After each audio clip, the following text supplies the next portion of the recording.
এখন বাজছে 7:30 আর আমরা আছি নিউ জলপাইগুড়ি স্টেশনের ঠিক বাইরে। এবারের গন্তব্য মাজুয়া। গাড়ি ইতিমধ্যেই ছেড়ে দিয়েছে।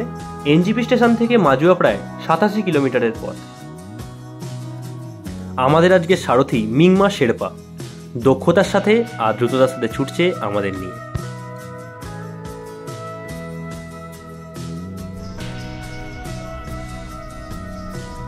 হঠাৎ মাজুয়ার কথা মাথায় এলো কেন বলুন তো?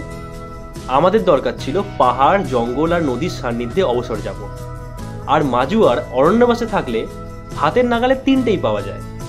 কি অরণ্যবাস নামটা চেনা চেনা লাগছে? অনেকবার শুনেছেন? আমরাও অনেক শুনেছি, প্রচুর ছবিও দেখেছি। এবার চলুন সামনাসামনি ঘুরে দেখি কেমন লাগে।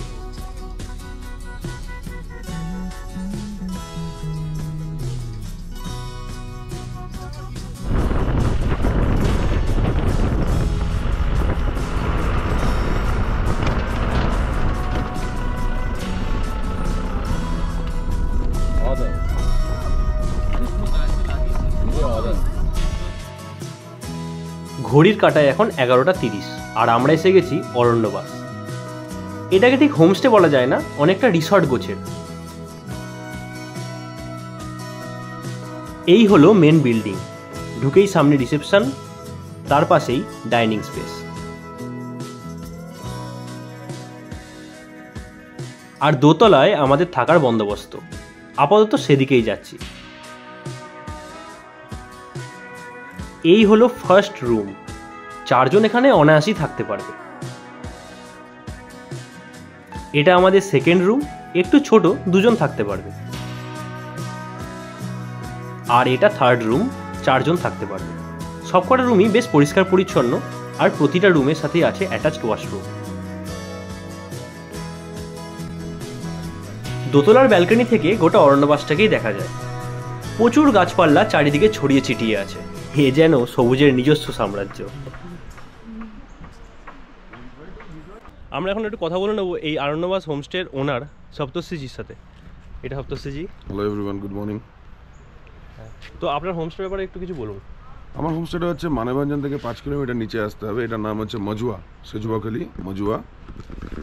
আর আমার হোমস্টের নাম হচ্ছে অরণ্যবাস, টুংলু রেঞ্জ, সিঙ্গালীলা ন্যাশনাল পার্কের মধ্যে পড়ে, ঠিক আছে। আর ঠিক মানেভঞ্জন ক্রস করে 5 কিলোমিটার নিচে চলে আসতে হবে, রঙ্গিত নদীর ঠিক পাশে। কি হয়েছে 2011-তে আমি স্টার্ট করেছি, লিজ নিয়েছি আমি 5 বছরের জন্য লিজ নিয়েছি। আচ্ছা, আমরা স্টার্ট করেছি এটাকে মোটামুটি 21শে অক্টোবর 2023, মানে একদমই রিসেন্ট, প্রায় 2 মাস হতে চললো হয়েছে। কি ধরনের কটেজগুলো আছে একটু বলুন। আমার এখানে অনেক ধরনের কটেজ আমি দেখেছি। লাক্সারি কটেজ আছে, ঠিক আছে। 2টো আছে টুইন কটেজ। আচ্ছা, একটা আছে ট্রি হাউস, ঠিক আছে। ট্রি হাউসটা কোনখানে? ট্রি হাউসটা আমার ওই সাইডটাতে আছে, আচ্ছা, ঠিক আছে। আর নরমাল যেটা আমার মেইন বিল্ডিং, এটা আমার মেইন বিল্ডিং। আচ্ছা, মেইন বিল্ডিং এর উপর 3টে রুম আছে, ওগুলো স্ট্যান্ডার্ড রুম। টোটাল আমার এখানে 7টা রুম আছে, মিনিমাম 22 জনের অ্যাকোমোডেশন আছে। 7টা রুম, 22 জনের অ্যাকোমোডেশনের ক্যাপাসিটি আছে।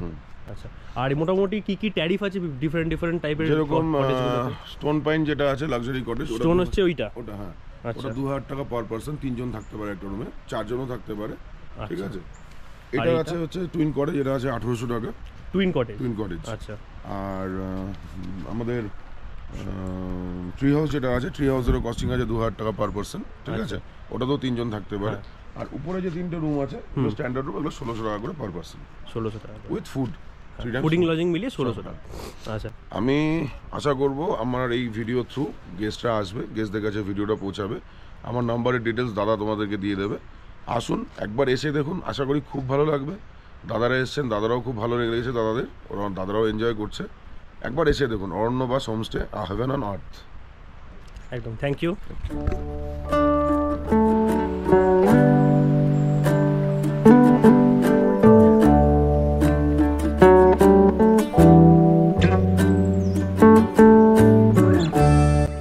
এবার তাহলে লাঞ্চটা সেরে ফেলা যাক। সবাই একসাথে খাওয়ার মজাই আলাদা। আজ মেনুতে আছে ভাত, ডাল, 2 রকম ভাজা, ডিমের কারি ও পাঁপড়। হোমস্টের সামনেই রাস্তাটা দিয়ে এসে এই বাঁদিকে হচ্ছে রঙ্গিত নদী, সেইখানটা একটু যাই আমরা ঘুরে আসি।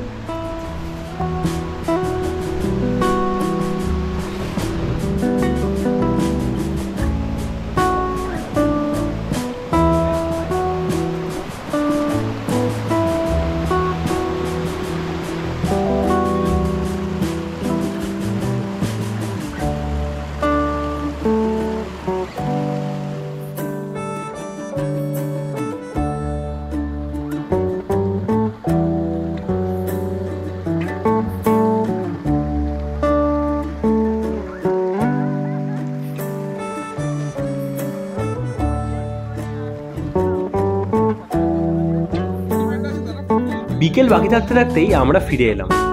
অরণ্যবাসের সামনে বেশ চওড়া একখানা জায়গা আছে, আর কি সবাই মিলে সেখানে আড্ডা মারতে শুরু করে দিলাম। আর তারপরেই হোমস্টে থেকে ডাক এলো চা আর পকোড়ার জন্য।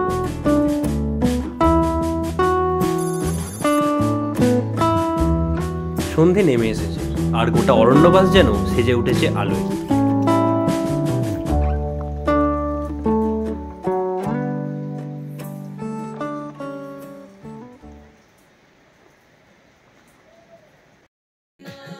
আমাদের সন্ধ্যের আড্ডা জমে উঠেছে।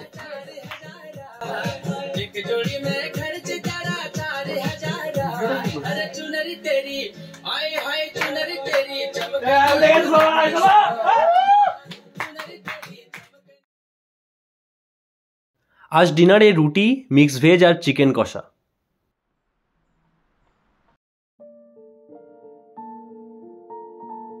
Good morning from Aranyabas. পাহাড়ে ঘুম ভাঙলে দারুণ রিফ্রেশিং লাগে। চারিদিকে সবুজ চমৎকার হাওয়া। এই পৃথিবীতে যেন ধোঁয়া ধূসরতার কোনো অস্তিত্বই নেই।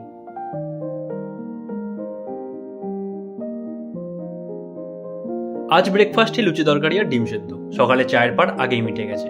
খানিকক্ষণ পরই আমরা বেরিয়ে পড়বো এখান থেকে। আমরা ফেরার জন্য প্রস্তুত, গাড়িও এসে গেছে। ওভারঅল অভিজ্ঞতা ভালোই বলা যায়। আহামরি ভিউ বা প্রাকৃতিক সৌন্দর্যের এক্সপেকটেশন নিয়ে এখানে আসবেন না, তবে ব্যস্ততার চোখে ফাঁকি দিয়ে 1-2 দিন কাটিয়ে গেলে মন্দ লাগবে না।